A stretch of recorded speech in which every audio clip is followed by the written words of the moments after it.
Salam sejahtera untuk kita semua. Perkenalkan saya Yewi Sustiono, mahasiswa Universitas Ibarasia, jurusan PJJ Sistem Informasi. Kali ini saya akan melakukan video presentasi untuk ujian akhir semester mata kuliah Bahasa Indonesia, yang mana pada video presentasi ini saya mengambil judul yaitu Industri 4.0 dan Society 5.0, Evolusi Teknologi Menuju Kehidupan yang Lebih Manusiawi. Berikut video presentasi saya.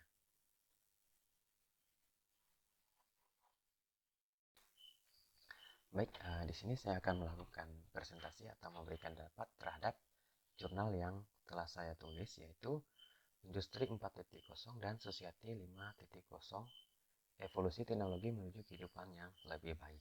Nah, pertama perlu kita ketahui apa itu Industri 4.0 dan Society 5.0. Nah, Industri 4.0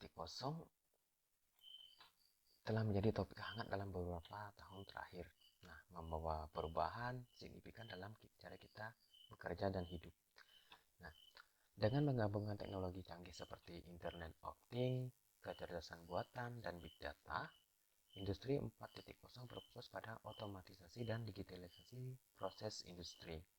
Nah, namun, seiring dengan perkembangan teknologi ini, muncul paradigma baru yang dikenal sebagai Society 5.0. Nah, yang menempatkan manusia di pusat kemajuan teknologi. Nah, artikel ini akan membahas perbedaan antara Industri 4.0 dan Society 5.0 serta dampak terhadap masyarakat. Nah, yang pertama kita ketahui dulu bahwa dampak positifnya seperti apa.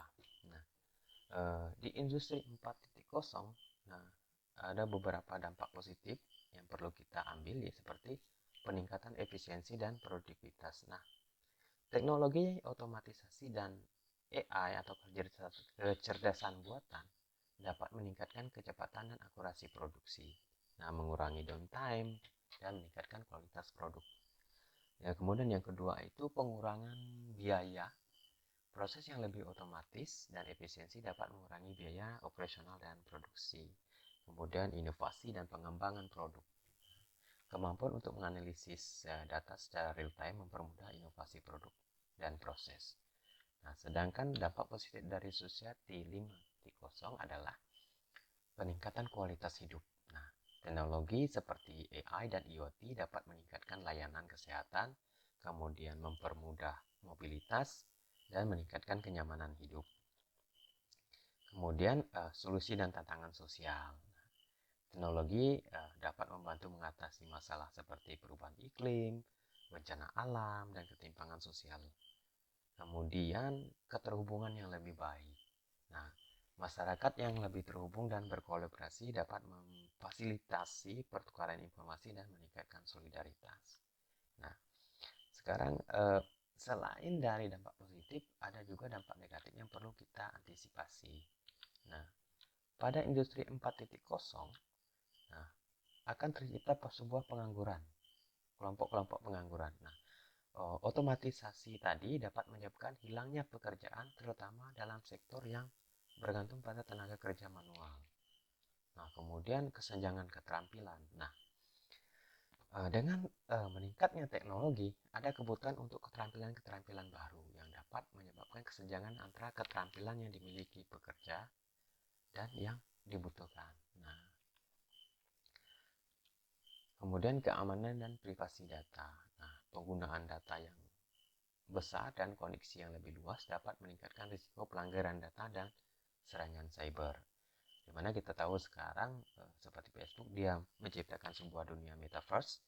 Nah, walaupun dengan segala kemudahan di dalamnya, perlu juga kita harus mengantisipasi masalah risiko pelanggaran data dan serangan cyber yang terjadi pada akun kita, bahkan data-data privasi kita. Kemudian Society 5.0.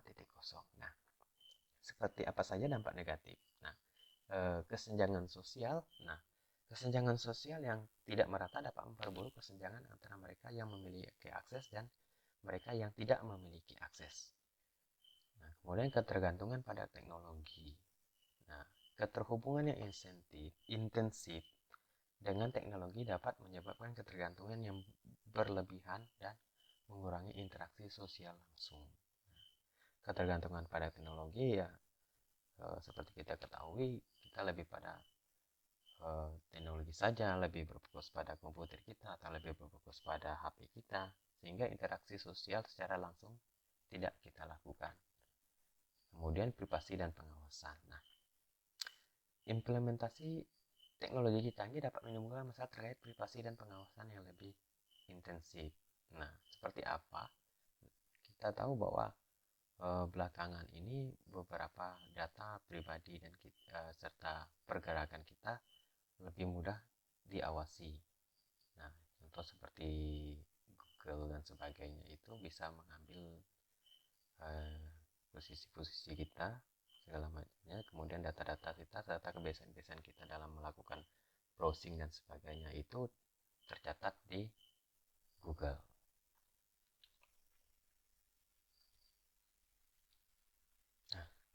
Nah, kesimpulannya bahwa Industri 4.0 dan Suksesi 5.0 adalah dua konsep yang saling melengkapi dalam menghadapi dan menghadapi tantangan dan peluang di era digital ini.